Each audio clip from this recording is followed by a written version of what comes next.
يا جدع انا بقول لك عملت الحتتين دول الفيديو طلع جامد. يعني انت ماشي، انت عندك حاجات كويسه، بس لو كنت استخدمتها كويس كنت هتطلع الفيديو جامد. مش عارف انت.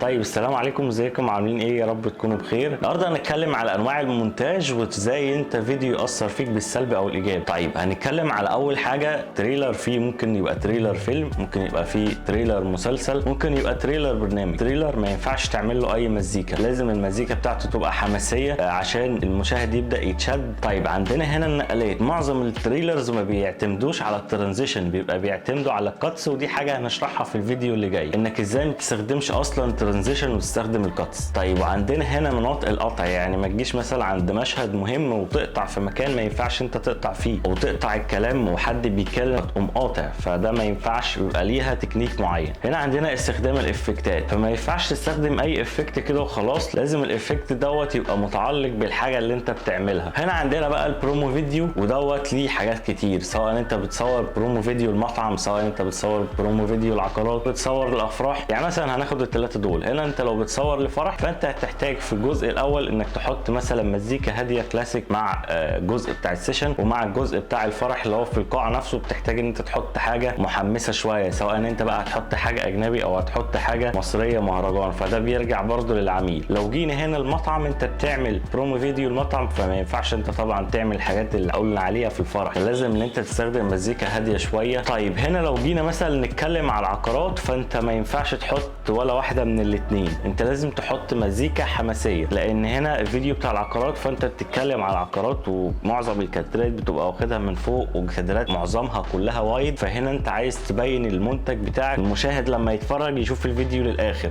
فانت هنا محتاج تخلي الموضوع حماسي شويه. طيب هنا هنتكلم على الاعلان. طب ايه الفرق ما بين الاعلان والبرومو فيديو؟ هنا انت البرومو فيديو بتستخدم مزيكا، الاعلان بيبقى داخل فيه صوت. يعني مثلا انت ما ينفعش تعمل برومو فيديو بي رول وتحط عليه صوت، فمش هتبقى لايقه خالص. طيب ودي كده كانت حاجه نظري سريعه. استنوني ان شاء الله بقى في الحلقه الجايه انك ازاي تعمل ترانزيشن من غير ما تستخدم ترانزيشن اصلا. اشوفكم ان شاء الله في فيديو جديد.